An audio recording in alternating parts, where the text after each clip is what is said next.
Oi, gente!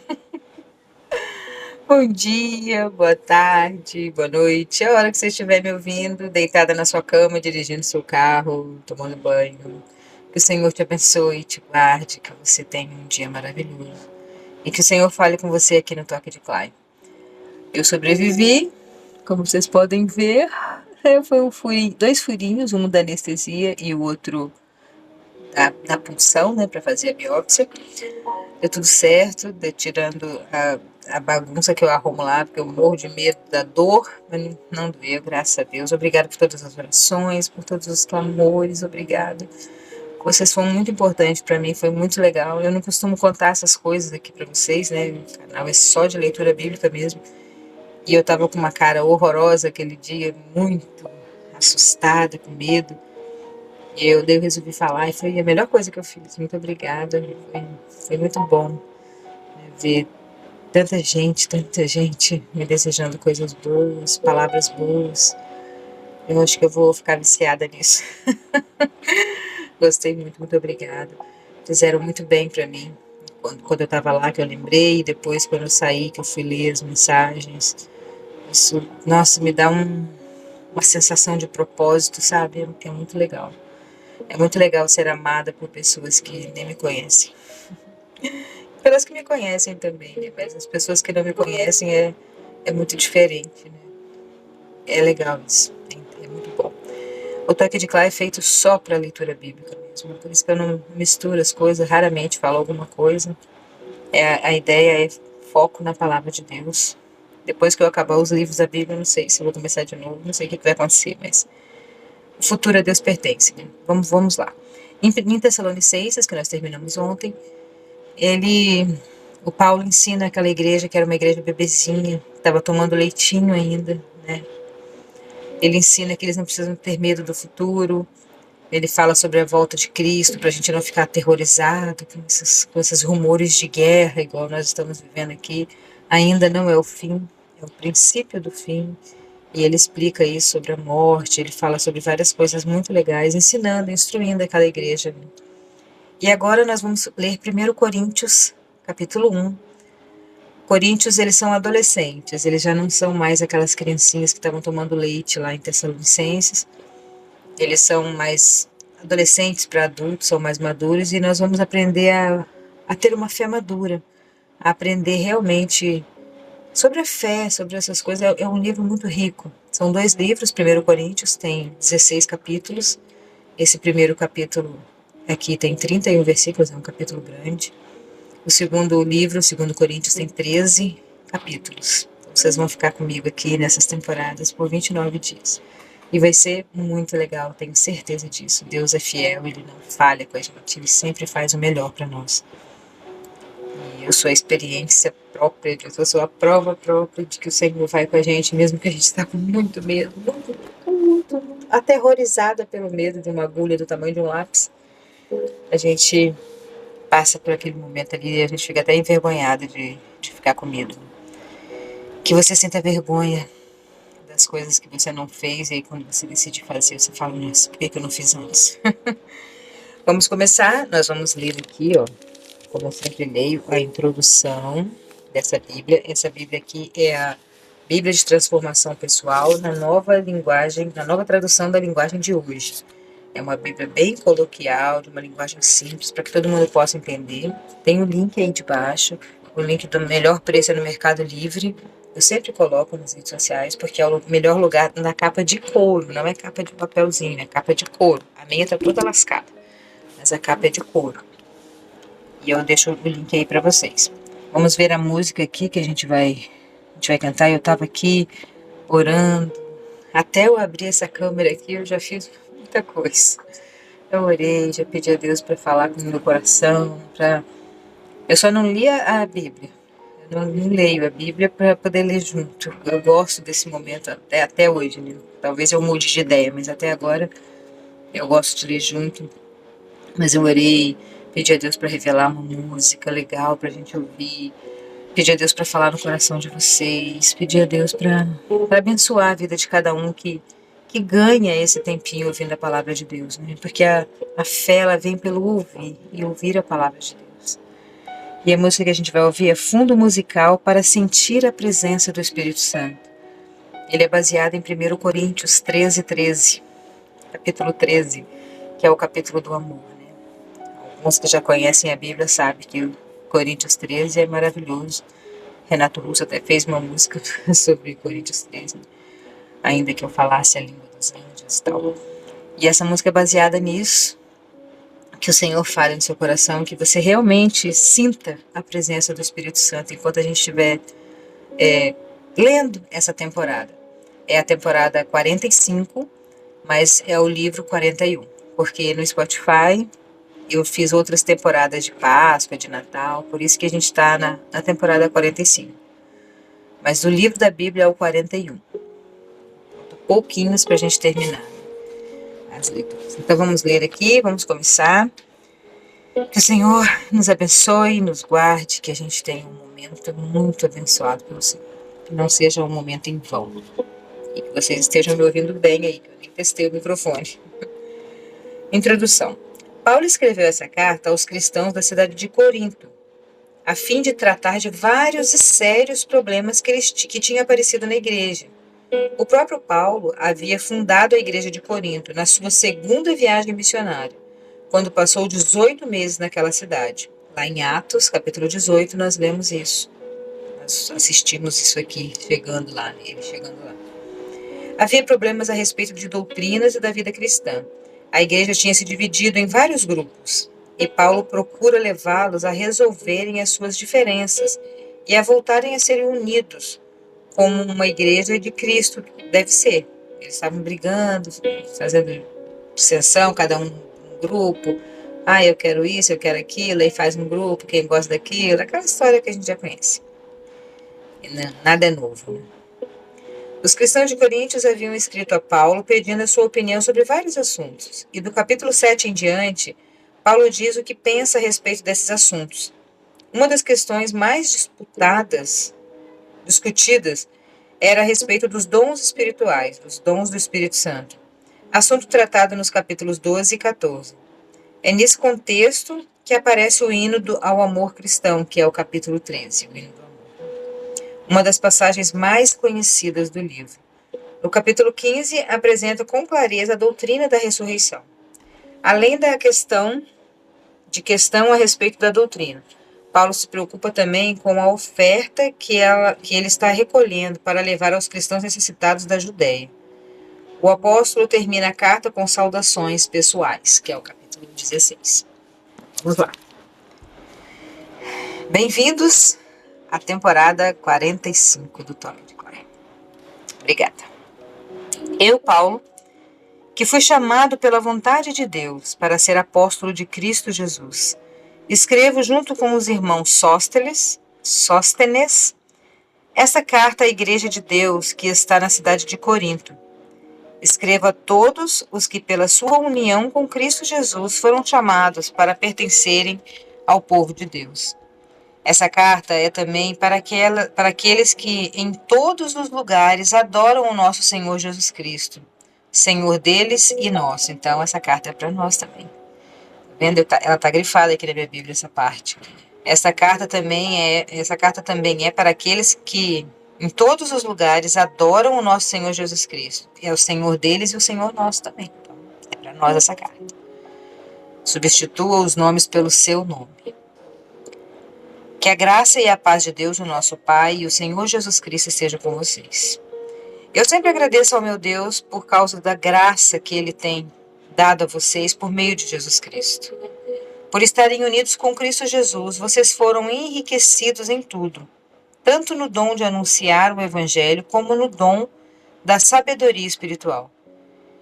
A mensagem a respeito de Cristo está tão firme em vocês, que vocês não têm deixado de receber nenhum dom espiritual, enquanto esperam a vinda do nosso Senhor Jesus Cristo. Que legal, a mensagem está tão firme que eles recebem todos os dons espirituais. Nós vamos ler sobre os dons espirituais aqui também.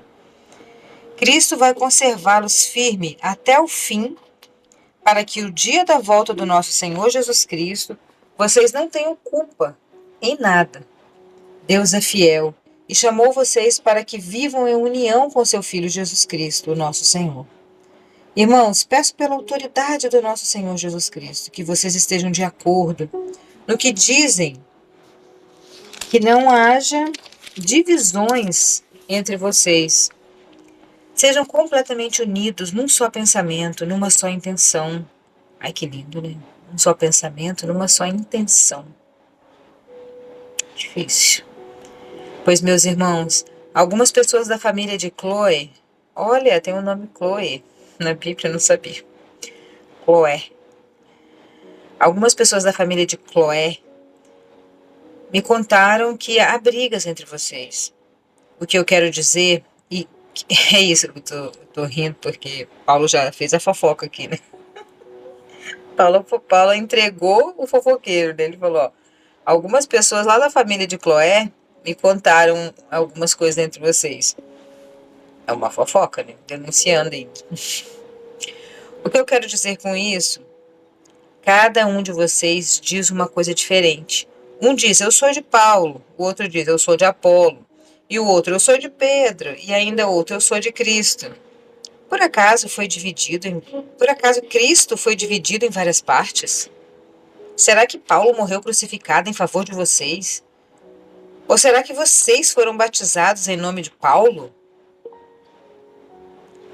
Graças a Deus que eu não batizei nenhum de vocês, a não ser Crispo e Gaio.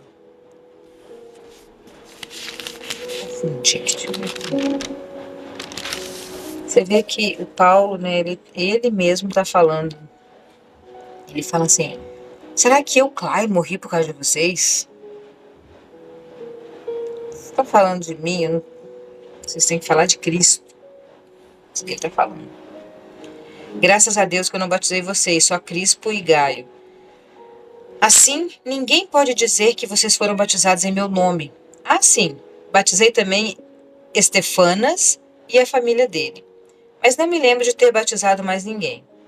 Pois Cristo não me enviou para batizar, mas para anunciar o Evangelho e anunciá-lo sem usar a linguagem da sabedoria humana, para não tirar o poder da morte de Cristo na cruz. Olha que legal. Paulo sabia exatamente o lugar dele. Ele não foi chamado para batizar, ele foi chamado para anunciar. Às vezes a gente quer fazer tudo, principalmente quem está na igreja, quer fazer tudo. Quer pregar, cantar e colher oferta. Não dá. Cada um macaco no seu galho, né? Indiretamente ele está falando isso. Fique na sua área, fique na sua parte, para de se meter nas coisas dos outros. É mais ou menos isso.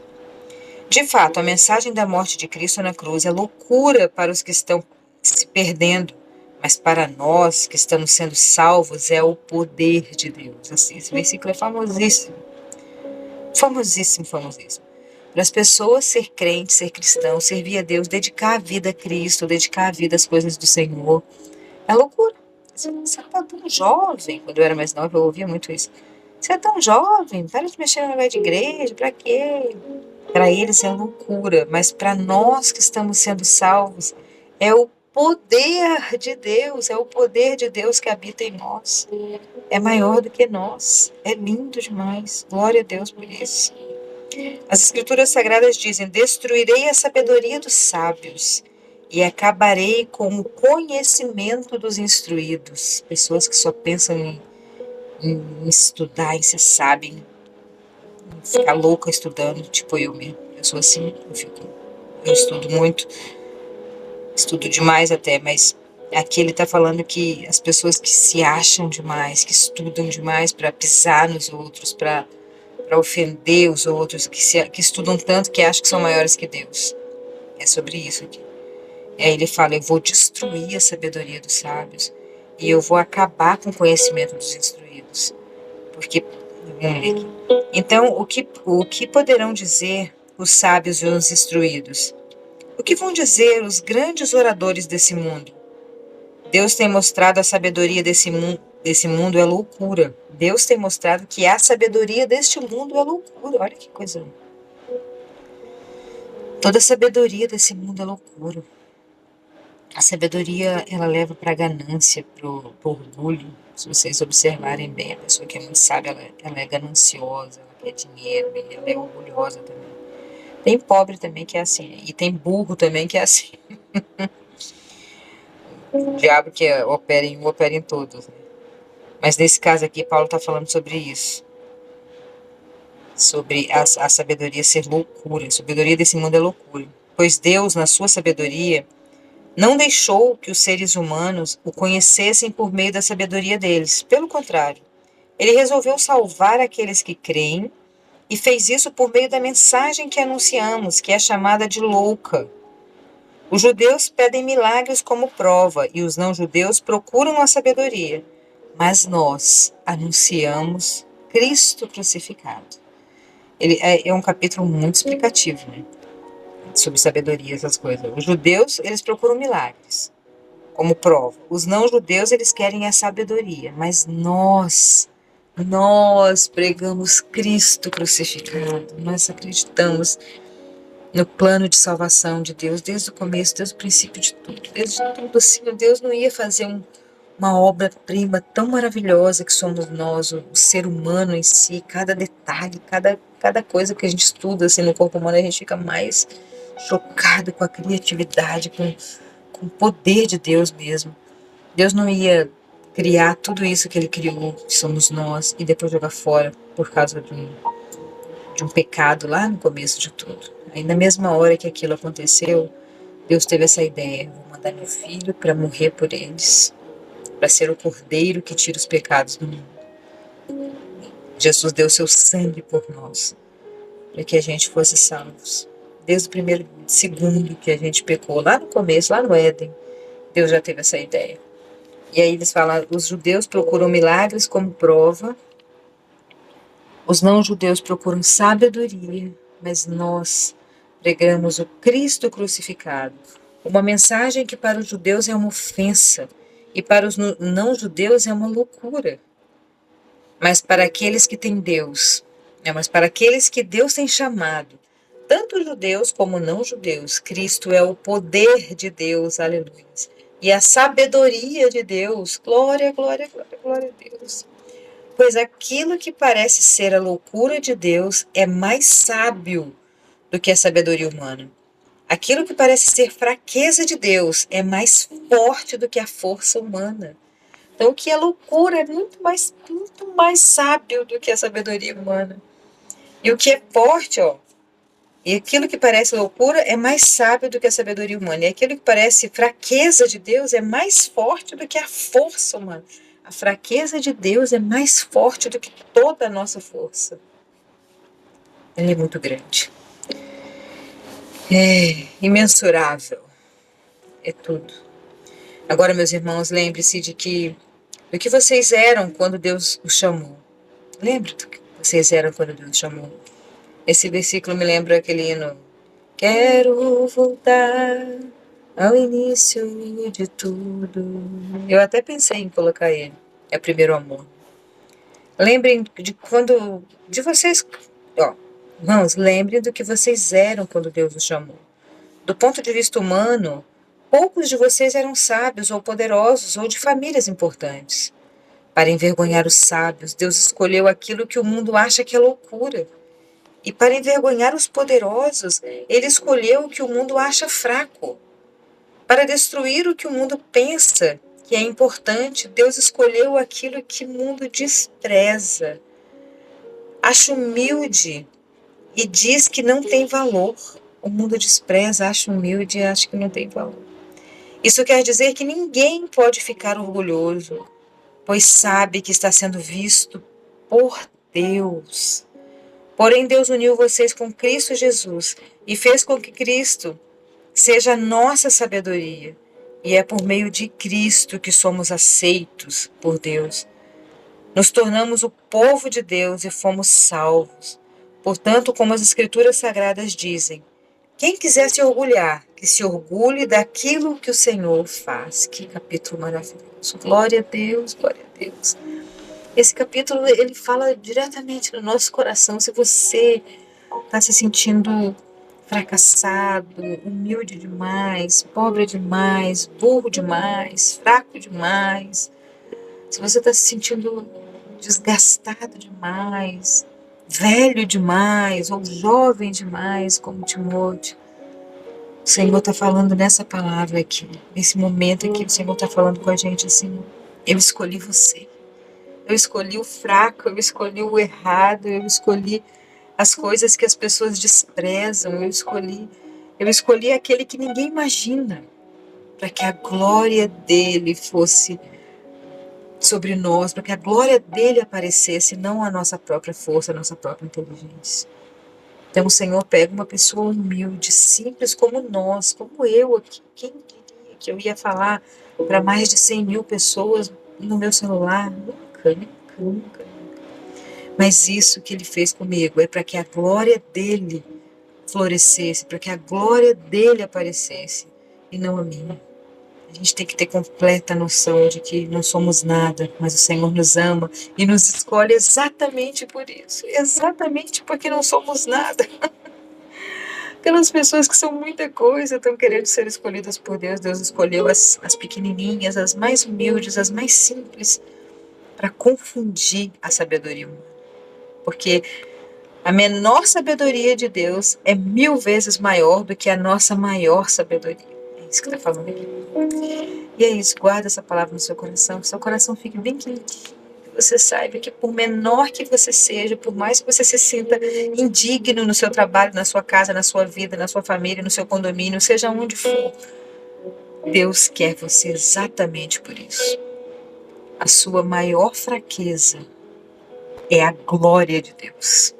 É o que Deus vai usar para glorificar, para te abençoar, para te exaltar, para que você seja luz nesse mundo. Guarda essa palavra no seu coração, eu estou aqui guardando no meu. Muito obrigada por estar aqui e até amanhã.